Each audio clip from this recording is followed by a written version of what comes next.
Hello, नमस्कार, सुप्रभातम मित्रों। आज हम अपने वीडियो की तीसरी क्लास लेकर आया हूँ। आई होप, आशा करता हूँ कि आगे जो मैंने 2 क्लासें ली थी आपको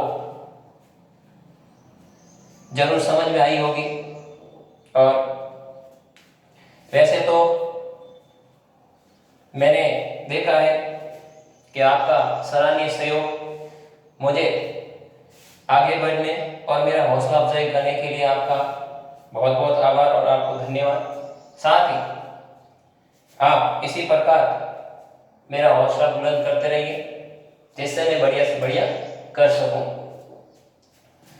आज हम आगे बढ़ते हैं अपने वीडियो की तीसरी क्लास। कल अपन ने पढ़ा था सामान्य वर्णों के बारे में, जिसमें आपको याद दिला दूं, हमने व्याकरण के विभाग वर्ण विभाग में पढ़ा था। और वर्ण विभाग को कितने भागों में बांटा था अपन ने? 2 भागों में बांटा था। कौन कौन से बांटा था? एक स्वर और एक व्यंजन। साथ ही स्वर और व्यंजन में हिंदी निदेशालय ने वर्ण कितने माने उसके बारे में अपन ने बात की थी। देवनागरी लिपि के अनुसार हिंदी में वर्णों की संख्या कितनी मानी, ये सारी बात अपन ने की थी। दोनों ही 52 और कैसे वो वर्ण 52 होते हैं ये भी मैंने आपको अच्छी तरह से बताया है। साथ ही हम आगे बढ़ते हैं तो हमने वर्णों के अंदर स्वर तक बात की थी और मैंने कहा था मैं स्वरों का वर्गीकरण करूंगा। लेकिन उससे पहले मैं आपको एक बात और याद दिला दूं, हमने एक पढ़ा था संयुक्त व्यंजन। संयुक्त व्यंजन, अब ये संयुक्त व्यंजन कैसे? नाम से ही पता चल रहा है कि 2 व्यंजनों के योग से बनने वाला व्यंजन या 2 वर्णों के योग से बनने वाला व्यंजन संयुक्त व्यंजन। अब अपन ने बात की थी, मैंने कहा कि यदि व्यंजनों में हम काउंट करें तो व्यंजनों में इनकी संख्या कितनी होगी? 4। यदि वर्णों में काउंट करें, वर्णों में, तो वर्णों में यदि इनको गिने तो इनकी संख्या कितनी हो जाती है? 5। कौन सी हो जाती है? दे वाली हो जाती है। विद्यालय, दे वाली। दे और य, द और य, ये क्या है? अर्ध स्वर है। ये क्या है? अर्ध स्वर है। तो ये और द से अपन लिखते हैं विद्यालय। अब देखो, इसको हम ऐसे भी तो लिख सकते हैं विद्यालय। अब ये देखो, ये भी संयुक्त है, इसमें भी द और यह का क्या है? योग है। तो हम यह क्या है? अर्ध स्वर होने के कारण इसको व्यंजनों में हम काउंट नहीं करते, लेकिन वर्णों में हमें इसे भी क्या करना पड़ेगा? गिनना पड़ेगा। तो अभी ये क्या है? अर्ध स्वर है। ये कैसे अर्ध स्वर है अपन बात करेंगे सारी। अब हम आगे बढ़ते हैं। संयुक्त व्यंजनों की बात करें तो संयुक्त व्यंजन भी किससे मिलकर बने होते हैं? संयुक्त व्यंजन भी किससे मिलकर बने होते हैं? सबसे पहले तो ये लिखो, संयुक्त व्यंजन होते कौन कौन से हैं? तो सबसे पहले क्या लेगा? श, त्र, ज, श्र। अब यह ध्यान दो, एक अपन ने लिख दिया जैसे ध्य, ये हो गया अपने ध्य। ये संयुक्त व्यंजनों में नहीं है, इसलिए हम इसको यहां नहीं पढ़ेंगे, क्योंकि हमने कहा ये संयुक्त वर्णों में आएगा, तब अपन बात करेंगे कैसे। अब ध्यान दो, किसके योग से मिलकर बना है? क और च से मिलकर बना है। ये किससे मिलकर बना है? त और र से बना है। ये किससे मिलकर बना है? ज और यन से मिलकर बना है। ये किससे मिलकर बना है? स और र से मिलकर बना है। अब देखो, केवल इतना ही नहीं होता है। सबसे पहले ध्यान दो, हम जब कोई भी उच्चारण करते हैं तो इनके उच्चारण में किस प्रकार से कहेंगे। जैसे मैंने कहा कक्षा, सामान्यतः हम पढ़ते हैं कक्षा, कक्षा नहीं, कक्षा, कक्षा। अब देखो, जैसे मैंने पढ़ा पत्र, पत्र, क्या पढ़ा, पत्र, पत्र नहीं होता, पत्र, पत्र। इसका उच्चारण करते समय हमें हल्का सा यू बाउंस होना पड़ता है, क्योंकि इसमें त और र दोनों की ध्वनि है, इसमें क और च दोनों की ध्वनि है। अब जैसे अपन पढ़ते हैं विज्ञान, एक्चुअल में इसको विज्ञान नहीं पढ़ा जाता, ये विज्ञान है, इसे क्या पढ़ते हैं, विज्ञान। क्यों? क्योंकि ये ज्ञ है जो किससे बना है, यन से बना है। किससे बना है, यन से। तो इसके उच्चारण में भी हमारा कैसा होना चाहिए, किस प्रकार से होना है। हम रोज कहते विज्ञान, विज्ञान, विज्ञान, विज्ञान नहीं, विज्ञान। क्या होगा, विज्ञान। तो इनका उच्चारण करते समय ये जो संयुक्त वर्ण जिनसे मिलकर बने हैं उनका भी हमें क्या करना पड़ता है, जो हलंत लगे हुए हैं उनको भी हल्का सा उच्चारण में लाना पड़ता है। इसीलिए इन्हें क्या कहा जाता है, संयुक्त व्यंजन कहा जाता है। क्यों कहा जाता है, क्योंकि ये व्यंजन दो या दो से अधिक व्यंजनों के योग से मिलकर बने हैं, इसीलिए इन्हें क्या कहा जाता है, संयुक्त व्यंजन। अब सवाल क्या बन गया, संयुक्त व्यंजनों की संख्या कितनी होती है, 4 होती है। लेकिन यदि पूछे संयुक्त वर्णों में या संयुक्त वर्णों की संख्या कितनी, 5।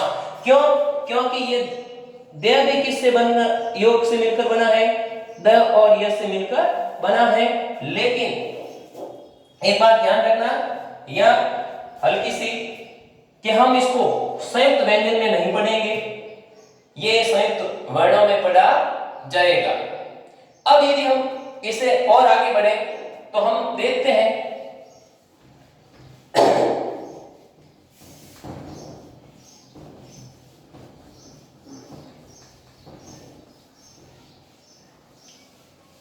यहीं पर अपन ने एक और चीज पढ़ी थी। क्या पढ़ी थी,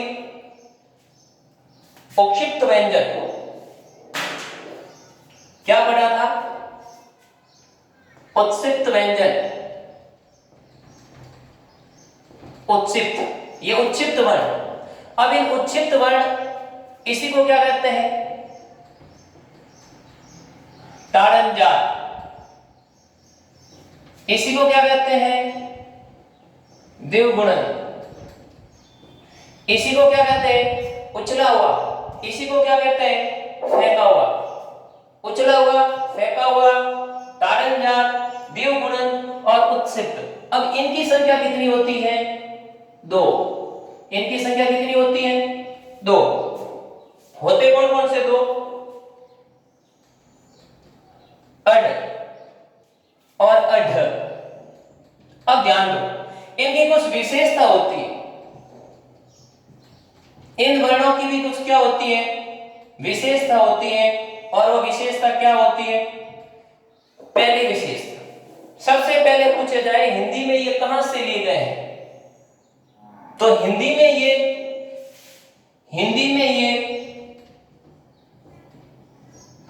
अरबी फारसी से ग्रहित है।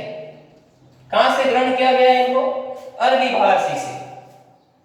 दूसरी बात, यदि हम ये कहें इसकी विशेषताओं में, तो दूसरी बात क्या है कि उत्क्षिप्त वर्णों से कभी शब्द प्रारंभ नहीं होता। उत्क्षिप्त वर्णों से कभी शब्द क्या नहीं होता, इनसे कभी शब्द प्रारंभ नहीं होता।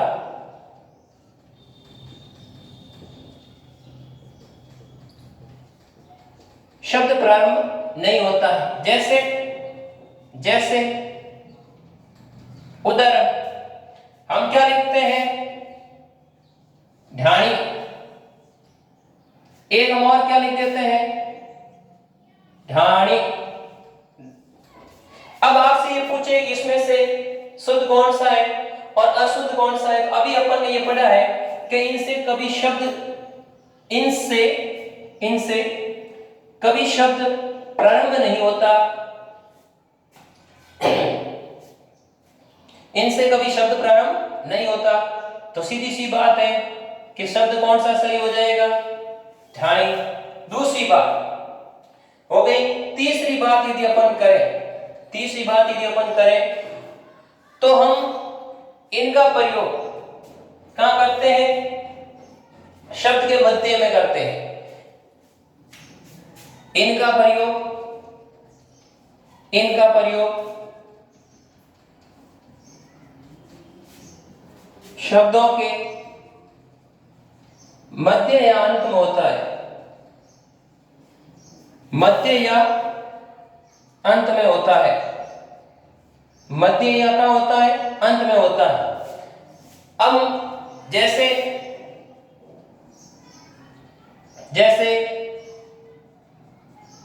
पढ़ना, जैसे क्या है, पढ़ना। अब इस पढ़ना के नीचे ढ के नीचे क्या है, ढ के नीचे क्या है, बिंदी। बहुत सारे इसको अपन कई बार पढ़ते हैं कि नुक्ता वर्ण है। कैसा वर्ण है ये, नुक्ता। नुक्ता कहां लगता है, कफ ज के नीचे। ये नुक्ता नहीं है, इनका उच्चारण अड और अढ़ के रूप में होता है। ऐसे इनकी यदि चौथी विशेषता अपन देखें, तो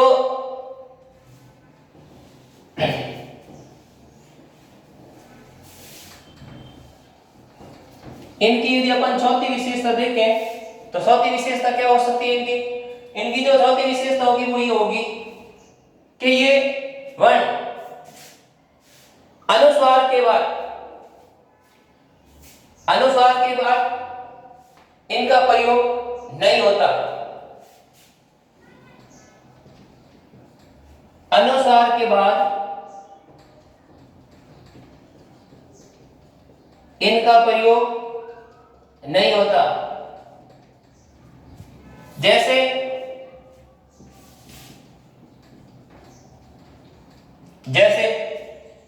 यदि अपन देखें तो जैसे मैंने लिखा मेंढक, दूसरा मैंने ये फिर लिख दिया मेंढक।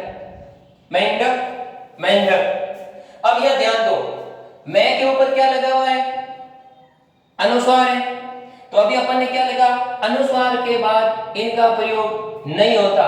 तो यदि आपसे अब कोई पूछे कि मेंढक कौन सा सही है, तो सीधी सी बात है, मेंढक कौन सा सही होगा, ये वाला मेंढक, क्योंकि अनुस्वार के बाद इनका प्रयोग नहीं होता। अनुस्वार के बाद इनका प्रयोग नहीं होता। तो हम सामान्यतः अपने स्पर्श व्यंजनों में जो पढ़ते हैं, लिखते आए हैं, क्या लिखते आए हैं, ट, ठ, ड, ढ, ण।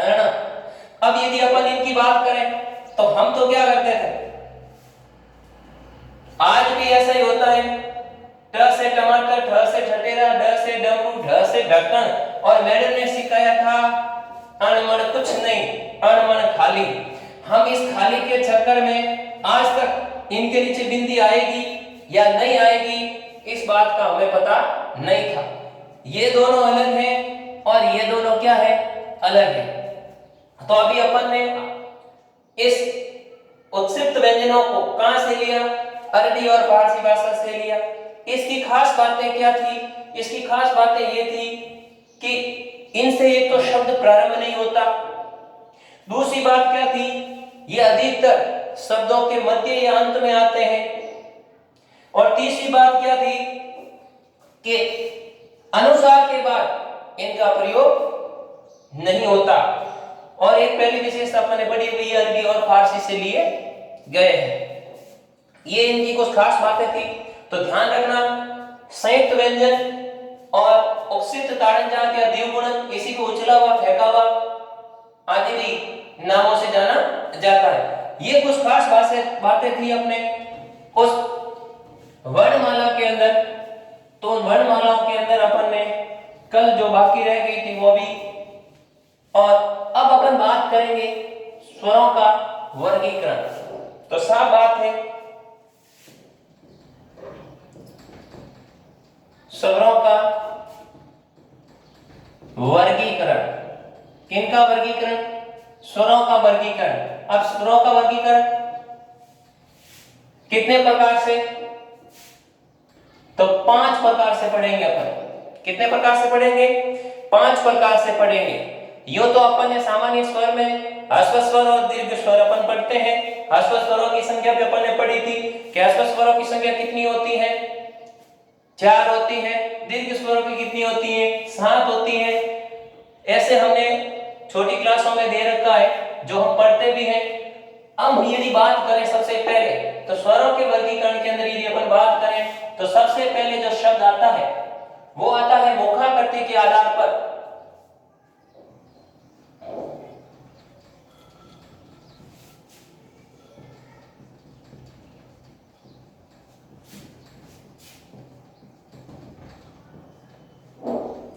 मुखाकृति के आधार पर स्वर।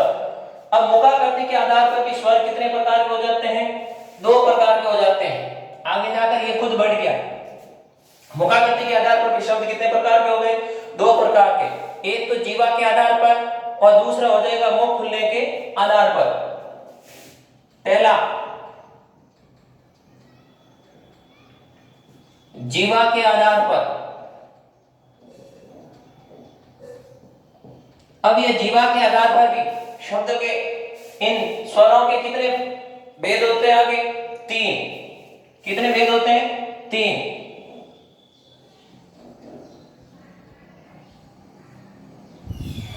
कौन कौन से होते हैं? अग्र,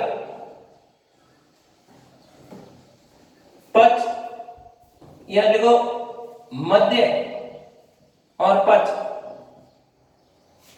अब आपको ये ध्यान रखना है कि अग्र में कौन कौन से आएंगे, मध्य में कौन कौन से आएंगे और पच में कौन कौन से आएंगे। तो यदि बात करें अपन अग्र में, तो इसमें क्या आएगा? ई ई ए ए। लिखना चाहे तो रीति इसमें लिख सकते हैं।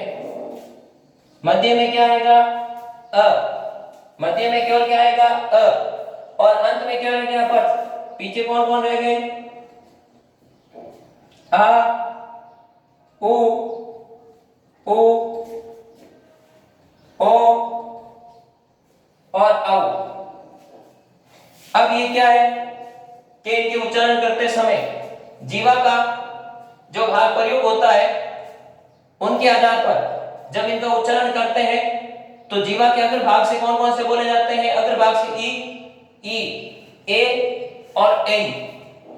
मध्य में कौन बोला जाता? अ। और पच में कौन कौन से? आ, ओ, उ, ओ और औ। इसी में हम आगे बढ़ते हैं तो हम एक दूसरा भेद और पढ़ते हैं। मुख खुलने के आधार पर। मुख खुलने के आधार पर और मुख खुलने के आधार पर हम स्वरों को कितना भेद पढ़ते हैं? 4 भेद पढ़ते हैं। और वह 4 कौन कौन से हैं? थोड़ा समझने का प्रयास करना। मुख खुलने के आधार पर हम 4 भेद पढ़ते हैं और उन 4 भेदों में जो पहला है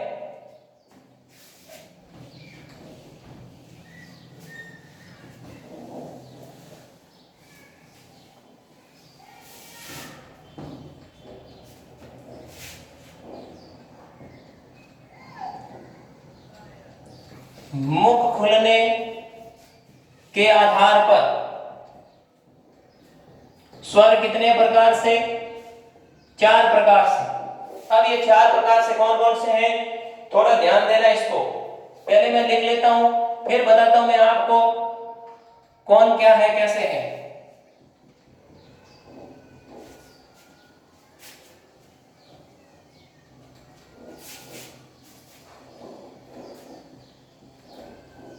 सबसे पहले पढ़ते हैं अपन समृद्ध, फिर नंबर 2 पे पढ़ते हैं अर्ध समृद्ध, और फिर नंबर 3 पे पढ़ते हैं अर्ध विवृत। और नंबर 4 पे बढ़ते हैं विवृत। पहले थोड़ा समझने का प्रयास करना।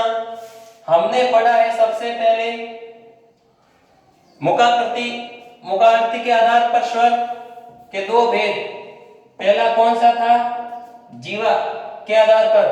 दूसरा कौन सा है? मुख खुलने के आधार पर। दूसरा कौन सा है?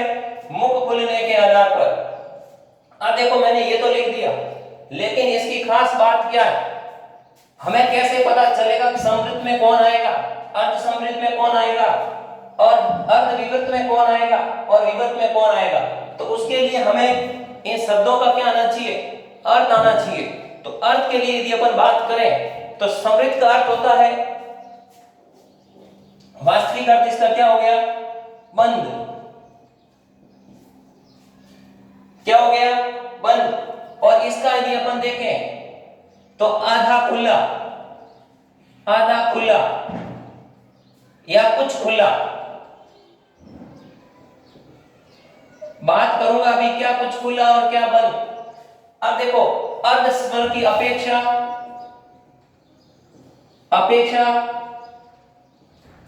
अधिक खुला भाग लिख देता हूं, समझ में आएगा आपके। और इससे अर्ध विवर की अपेक्षा अधिक खुला, या यूं कह सकते हैं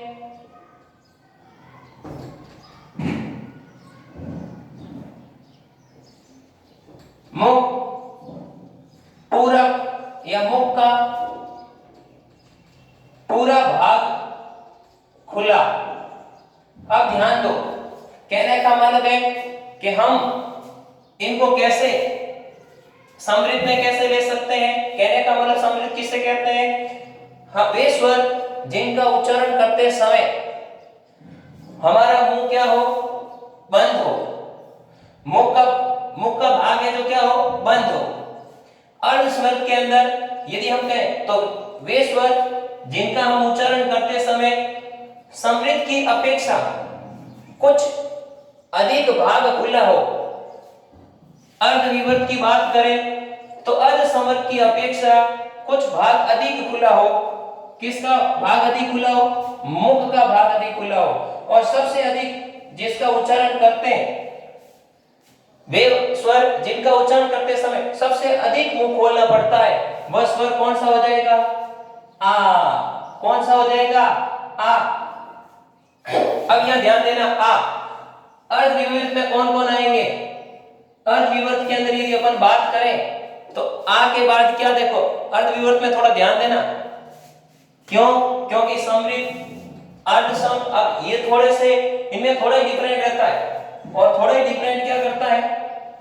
गड़बड़ कर देता है अपने। मुख का भाग उच्चारण के समय मुख का भाग क्या होता हो? बंद होता हो। बंद का मतलब ये हुआ कि कम खुलता हो। बंद का मतलब ये हुआ कि ये भाग क्या होता हो? कम खुलता हो।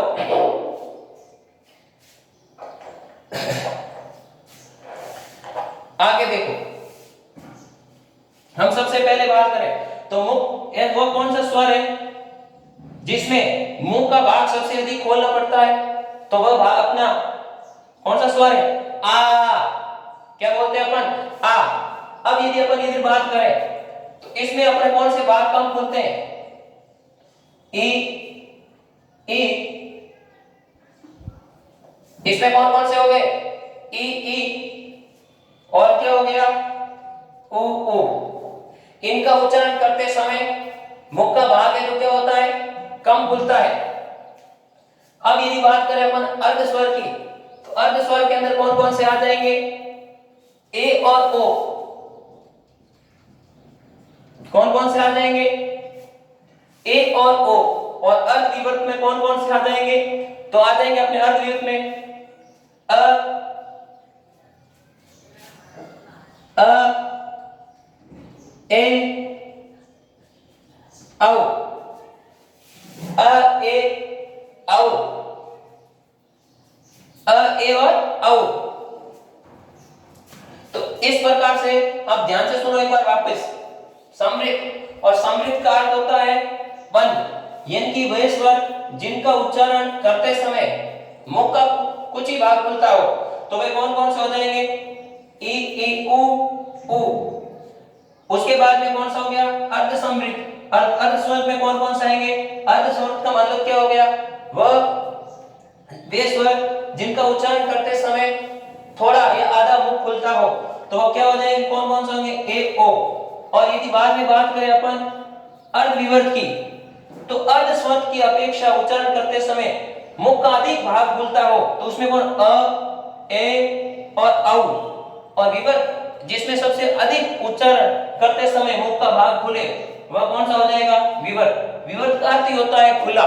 विवर्त का अर्थ क्या हो गया? खुला। और समृद्ध का अर्थ हो गया बंद।